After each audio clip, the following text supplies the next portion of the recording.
కోసం ఎప్పటి నుంచో తను చాలా రిస్క్ తీసుకొని తన లైఫ్ మొత్తాన్ని కూడా త్యాగం చేసి టీడీపీ భవన్లోనే ఉండి ఇప్పటి వరకు ఈ పార్టీ గెలుపు కోసం కృషి చేస్తున్నటువంటి మరో వ్యక్తి కిరణ్ గారు, కామన్ మ్యాన్ కిరణ్ గారు మనతో పాటు ఉన్నారు. మరి కామన్ మ్యాన్ కిరణ్ ఈరోజు ఎలా స్పందిస్తున్నారో ఈ విజయానికి ఆయన అడిగి తెలుసుకుందాం.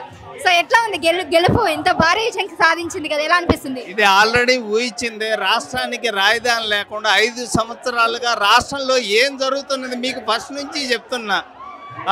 టీడీపీ అధికారంలోకి వస్తుంది, చంద్రబాబు గారే ముఖ్యమంత్రి అని చెప్పి, మీరు కూడా వైసీపీ గెలుస్తుందని చెప్పి కూడా పోయినసారి చెప్పారు. కానీ తర్వాత మీరు కూడా తెలుసుకున్నారు. ఈరోజు చూశారు ఎటువంటి విజయాన్ని అందించారు. అసెంబ్లీ 161 స్థానాలు, పార్లమెంటు 21, ఎంపీ స్థానాలు 21. మాకు చాలా గర్వంగా ఉంది. ప్రమాణ స్వీకారం ఎప్పుడా అని చెప్పి మేమైతే ఎదురు చూస్తున్నాం. ఇప్పుడు మీరు ఎక్కడ ప్రమాణ స్వీకారం చేస్తున్నారు?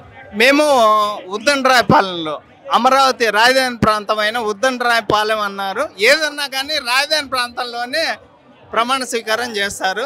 రాష్ట్రానికి అమరావతి రాజధాని.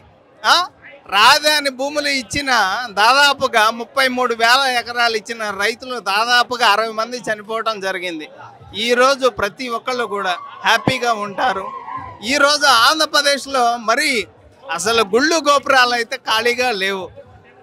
నిజంగా పండగ వాతావరణం ఏపీ మొత్తం. ఏపీ కాదు, తెలంగాణలో కూడా పండగ వాతావరణం. రిజల్ట్స్ కౌంటింగ్ సెంటర్ల నుంచే వైసీపీ నాయకులు నేతలంతా కూడా వెనుకంజ వేసి వెనక్కి వెళ్ళిపోతారు కదా. కొడాలి నాని, వల్లభనేని వంశీ బయటికి వెళ్ళిపోవటం, ప్రతి ఒక్కళ్ళు కూడా ఓటమిని, ఇంకా వాళ్ళు సాక్షి ఛానల్ కూడా ఒప్పుకుంది ఓటమి చెందాము అని చెప్పి. ఇంకా సాక్షి ఛానల్ ఫస్ట్లో ఒప్పుకోలేదు, కానీ తర్వాత చిన్నగా వాళ్ళు కూడా ఒప్పుకున్నమాట వాస్తవం. ఇప్పుడు వీళ్ళందరి పరిస్థితి ఎట్లా ఉంటుంది వైసీపీ నుంచి? వీళ్ళందరి పరిస్థితి ఎట్లా ఉంటుంది మరి వైసీపీ నుంచి? వీళ్ళు చేసిన అరాచకాలకి ఎంతమంది జైలుకు పోతారో తెలియదు. ప్రతి ఒక్కళ్ళ మీద కూడా కేసులు చాలా ఉన్నాయి. ఎన్నో అరాచకాలు చేశారు. గంజాయి పంట కానీ, డ్రగ్స్ తీసుకురావటం కానీ, కల్తీ మద్యం కానీ, ప్రతి ఒక్కళ్ళు మందు బాబులకు కూడా నేను గుడ్ న్యూస్ ఏంది అంటే మంచి బ్రాండ్లు ఏపీకి వస్తాయని చెప్పి నేనైతే చెప్పగలను. ఈ మంచి రోజుల కోసం మీరు ఎన్నాళ్ళ నుంచి తెలుగుదేశం పార్టీకి కష్టపడుతున్నారు?